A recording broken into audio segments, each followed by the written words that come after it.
Welcome back to आओ सीखिए आज। आओ सीखिए आज के चैनल में आप सभी का स्वागत है।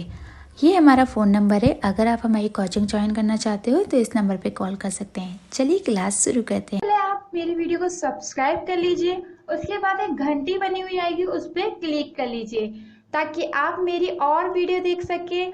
और मैं आपके लिए हमेशा ऐसी वीडियो लाती हूँ जिससे आपकी पढ़ाई में मदद हो। दोस्तों आप सीखिए आज के चैनल में आपका स्वागत है। मेरा नाम कनेकी।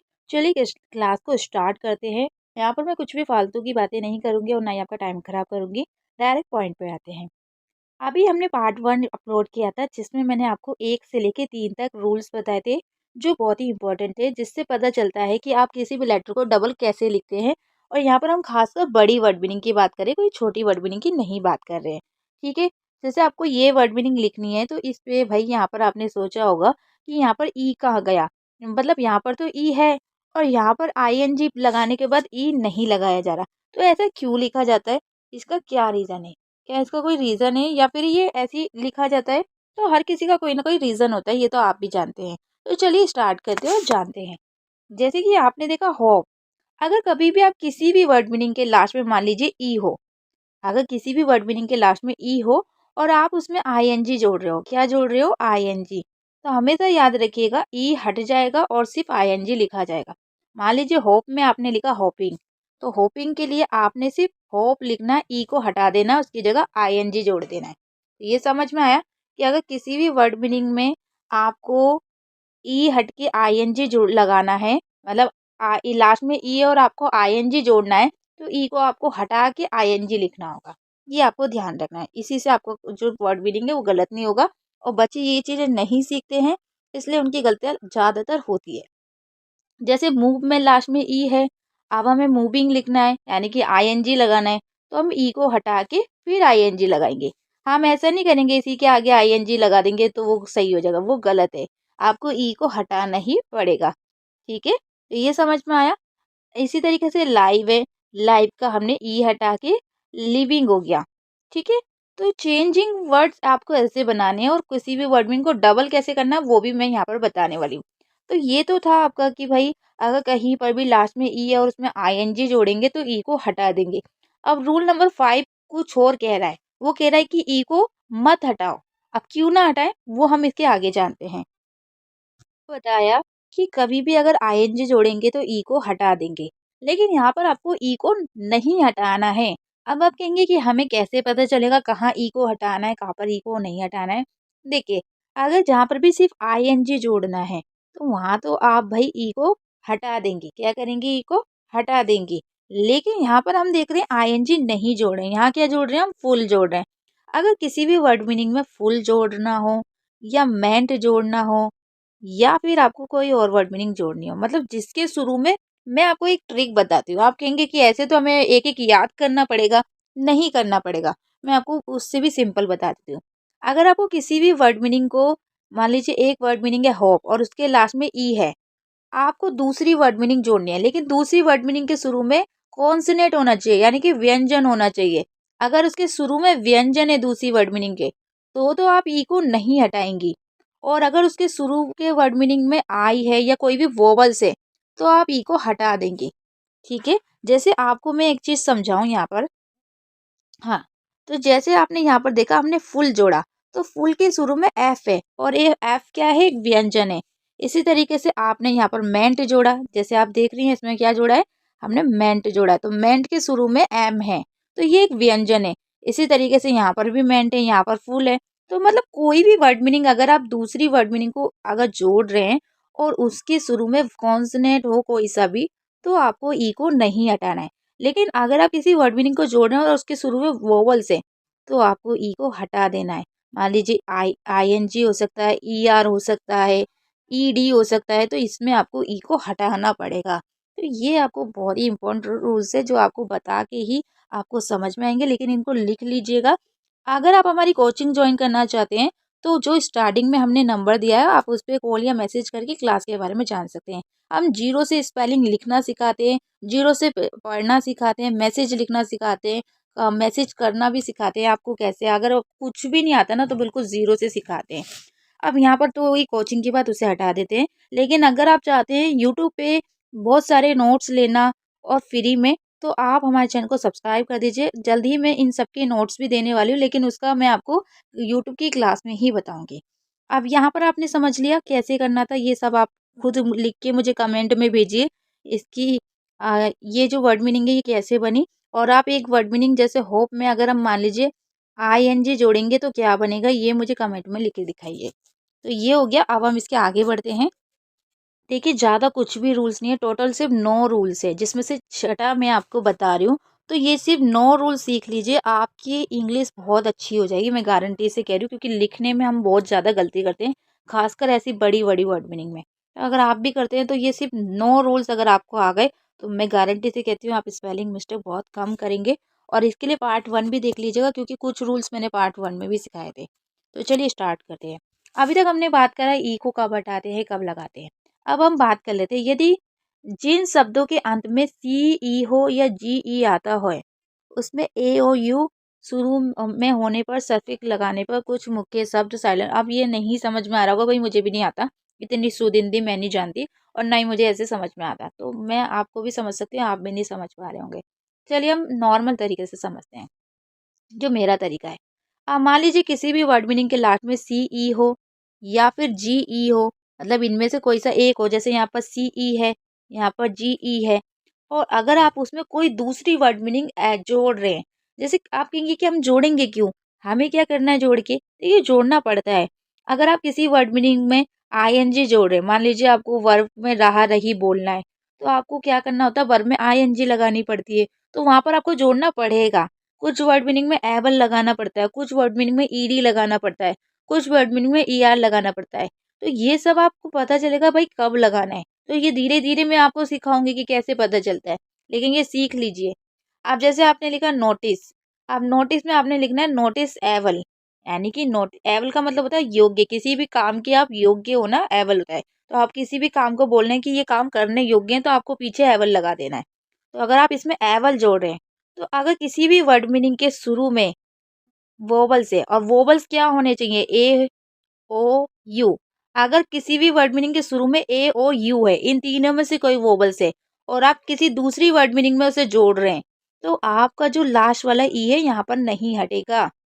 लेकिन वो सी ई हो या जी ई हो, इन दो वर्ड मीनिंग की बात हो रही है। अगर सी ई में आप कोई वर्ड मीनिंग जोड़ रहे हैं और जिसमें ए ओ यू है, या फिर जी ई में कोई वर्ड मीनिंग जोड़ रहे हैं, तो आपको ई को नहीं हटाना है, ये रूल्स याद करना है। जैसे नोटिसेबल है, अब जैसे चेंजेबल है, जैसे चेंज का मतलब क्या है, बदलना। लेकिन अगर आप बोल रहे हैं ये बदलने योग्य है, मतलब ये इसे हम बदल सकते हैं, योग्य का मतलब होता है किसी काम को आप कर सकते हैं, तो उसमें आपको एवल लगाना होगा। जो भी काम आप बोल रहे हैं ना कि ये चेंज है, अब आपको बोलना है ये चेंज करने के योग्य है, मतलब मैं इसे चेंज कर सकता हूँ, तो आप चेंज एवल बोलेंगे। वर्ड मीनिंग को मैकिंग करना भी बताऊंगी धीरे धीरे, ठीक है। तो यहाँ पर आपको सब में यही किया गया है, एवल लिखा गया है। जरूरी नहीं है सब जगह एवल ही आएगा, कुछ जगह ओ यू एस भी हो सकता है। तो देखिए अस, कई जगह अस का यूज किया जाता है। अब अस का क्यों यूज किया जाता है ये भी धीरे धीरे बताऊंगी। लेकिन यहाँ पर देखिए ओ जुड़ रहा है, तो हमने ई को नहीं हटाया, यहाँ पर एवल जुड़ रहा है, तो इसको कॉपी में लिख लीजिए, अपने तरीके से लिखिए जैसे आपको समझ में आ रहा है, लेकिन तरीका सही होना चाहिए, जो यहाँ पर है वही होना चाहिए, चाहे आप अपनी भाषा में कैसे भी लिखें, ठीक है। तो चलिए अब आगे बढ़ते हैं। लेकिन जिन्होंने सब्सक्राइब नहीं किया उनको नोट्स नहीं मिलेंगे, क्योंकि मैं उन्हीं को नोट्स दूंगी जो रियल में पढ़ना चाहते हैं। तो प्लीज़ सब्सक्राइब कर लीजिए, ताकि मुझे पता चले कि मेरे कितने स्टूडेंट हैं जो पढ़ना चाहते हैं, और जो लोग इसके नोट्स लेना चाहते हैं वो कमेंट्स में यस लिख के जल्दी से भेजिए। अब चलिए आगे बढ़ते हैं। अब चलिए आगे बढ़ते हैं रूल नंबर 7 पे। हमने 6 तक कर लिया, अब 7 चल रहा है। इसका पार्ट 1 ज़रूर देखिएगा, नहीं तो आप समझ नहीं पाएंगे और कुछ रूल्स आपके छूट जाएंगे, जिससे आपके काफ़ी सारे लॉस होने वाले हैं, क्योंकि भाई आपको वर्ड मीनिंग के सारे रूल्स नहीं पता तो आप गलत नॉलेज लेंगे। तो पूरा ज्ञान लीजिए, जब भी आप सही सीख पाएंगे। जिन शब्दों के अंत में वाई आता है और वाई से पहले कोई कॉन्सोनेंट हो, तो उनमें कोई भी सफिक्स जोड़ने से पहले वाई को आई में बदल देते हैं। अब ये सब मैं आपको नहीं समझा रही, इसको छोड़िए, हम मेन टॉपिक पे आते हैं कि समझना क्या है। मान लीजिए आप कोई वर्ड मीनिंग लिख रहे हैं हैप्पी, उसके लास्ट में है वाई, क्या है लास्ट में, वाई है। अब आपको उसमें एल वाई जोड़ना है। मान लीजिए हम बोलते हैं ना हैप्पीली, या फिर ब्यूटी, ब्यूटीफुल, तो किसी वर्ड मीनिंग को हम फुल में चेंज करना चाहते हैं या आई एन जी लगाना चाहते हैं, जैसे यहाँ पर आई एन जी लगा है, तो उसमें क्या रूल्स होते हैं। अब देखिए जहाँ यहाँ पर वाई का रूल्स बता रहे हैं, ये भी याद रखिएगा, किसी में ई का बताया मैंने और किसी में वाई का, तो ये वाई वाला है तो वाई वाला अलग लिखिएगा, ठीक है। अगर किसी भी वर्ड मीनिंग में आप दूसरी वर्ड मीनिंग लिख रहे हैं, मान लीजिए हैप्पी में हम कोई वर्ड मीनिंग लिख रहे हैं और उसके शुरू में एक व्यंजन है, मतलब शुरू वाला व्यंजन है, जैसे एल वाई, तो एल क्या है, एक व्यंजन है यानी कि कॉन्सोनेंट है, तो हमेशा वाई को हटा दिया जाएगा और उसकी जगह आई लिख दिया जाएगा। तो जैसे हमने हैप्पी लिखा, तो हैप्पी तो सही लिखा है भाई, लेकिन अगर आप हैप्पी के आगे एल वाई लगा रहे हैं तो वहां पर आपको वाई नहीं लिखना है, वहां पर आपको आई लिख के फिर एल वाई लिखना है। तो मतलब आई की जगह क्या लिख, वाई की जगह आई बदल जाएगा, ये आपको चेंज कर देना है। ऐसी ब्यूटी है, अब ब्यूटी में क्या है, देखिए पहला लेटर क्या है, ब्यूटीफुल लिख रहे हैं तो फुल में एल आ रहा है, सॉरी फुल में एफ आ रहा है, तो एफ क्या है, कॉन्सोनेंट है, तो हम इसमें एक व्यंजन जोड़ रहे हैं, तो आप क्या होगा, ये ब्यूटी में वाई हट जाएगा और ये बन जाएगा आई। लेकिन कुछ ऐसे उसके उल्टे भी होते हैं। अब उल्टे क्या है, देखिए अगर आप इसमें कोई वोवल जोड़ रहे हैं, अब यहाँ पर तो आप व्यंजन जोड़ रहे थे, एल एक व्यंजन था, एफ एल व्यंजन था, यानी कि व्यंजन का मतलब होता है कॉन्सोनेंट, जो मात्रा नहीं होता उसे व्यंजन कहते हैं। अब यहाँ पर हमने व्यंजन नहीं जोड़ा, हमने आई एन जी जोड़ा। आई क्या है, एक वोबल से, एक मात्रा है, तो यहाँ पर वाई को हम नहीं हटाएंगे।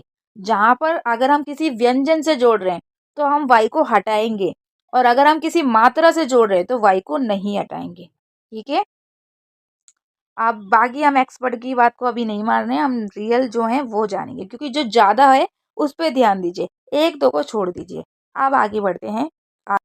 आप चलिए रूल नंबर 8 और 9 जान लेते हैं, ये लास्ट रूल है, इन्हें भी देख लीजिए।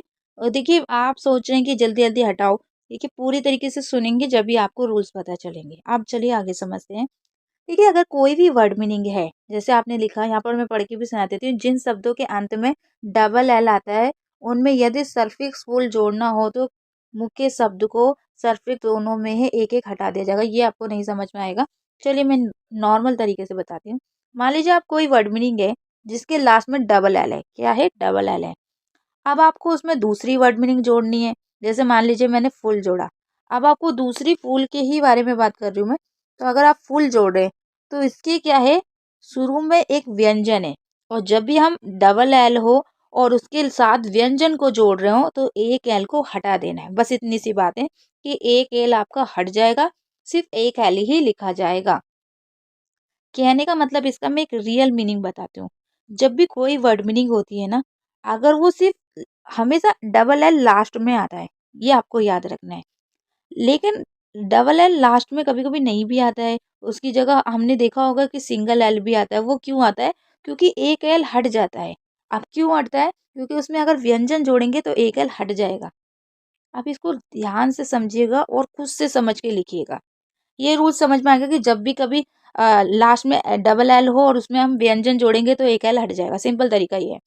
अब रूल नंबर 9 जब समझ लेते हैं, जब आई या ई आई में से एक प्रयोग करना हो तो याद रखिए कि सी के बाद आई तथा लेटर के बाद आई प्रयोग होगा। अब ये आप कहेंगे क्या कह रहे हैं, मुझे तो समझ में नहीं आ रहा, और मुझे भी ऐसे समझ में नहीं आता है, चलिए जान लेते हैं।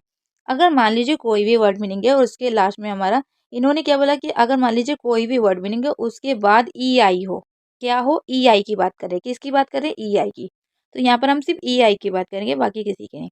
तो अगर सी के बाद ई आई आ रहा है तो क्या होगा, देखिए इसमें ये बताया गया है कि ई आई का यूज कब होता है, जब हमेशा सी के बाद ई आई लिखा जाएगा, और अगर सी नहीं है तो आपको क्या लिखना है, बताइए, सॉरी ई आई बोल रही हूँ मैं, आई ई लिखा जाएगा सी के बाद, और अगर सी नहीं है तो आप ई आई लिखेंगे। थोड़ा सा दोनों एक जैसे है ना, तो थोड़ा कंफ्यूजन हो रहा है, तो सी के साथ हमेशा आई ई आई आएगा, और जहाँ पर सी नहीं है वहां पर आई ई आएगा। मैं भी कंफ्यूज हो गई हूँ उसमें, तो भाई समझ लेना, मैं खुद कंफ्यूज हो गई, दोनों एक जैसे हैं, कहाँ सी आई, पर आपको समझ में आ रहा है, यहाँ लिखा हुआ है ना, इसको देख लीजिए। तो इसके मैं और भी नोट्स लेके आने वाले, बाकी जो बचे हुए रूल्स है ना, जो इसके डबल लेटर के हैं, टी को हम क्या क्या ऐसे ऐसे रूल्स है जो आपको कभी नहीं बताऊंगे, तो वो भी मैं आपको इसके पार्ट 3 में बताने वाली हूँ। तो प्लीज़ आप चैनल को सब्सक्राइब करिएगा ताकि आपको पार्ट 3 भी मिले और आप इंग्लिश सीख सके। अगर आप नौकरी की तैयारी कर रहे हैं तो बहुत ज़रूरी है, ये चीज़ें आपको आनी चाहिए। अगर आप स्कूल में पढ़ रहे हैं तब भी आनी चाहिए, क्योंकि स्पेलिंग लिखना तो सबको ही आना चाहिए। और अगर आप नहीं भी पढ़ रहे हैं तो भी सीखिए, क्योंकि आपकी कहीं न कहीं पढ़ाई काम आएगी। पढ़ाई कभी भी खराब नहीं होती है, वो कहीं न कहीं यूज़ हो ही जाती है। तो प्लीज़ चैनल को सब्सक्राइब करें, लाइक करें, आपके लिए बहुत मेहनत करती हूँ, नोट्स लेके आती हूँ, तो प्लीज़ एक लाइक बनता है मुझे, आपसे कुछ नहीं चाहिए, बस एक लाइक दे दीजिए और एक सब्सक्राइब, बस इतना ही काफ़ी है आप लोगों से। आप इतने अच्छे स्टूडेंट हैं, मुझे पता है ये ज़रूर देंगे, आप लाइक और शेयर ज़रूर करेंगे। Okay bye, good night, take care.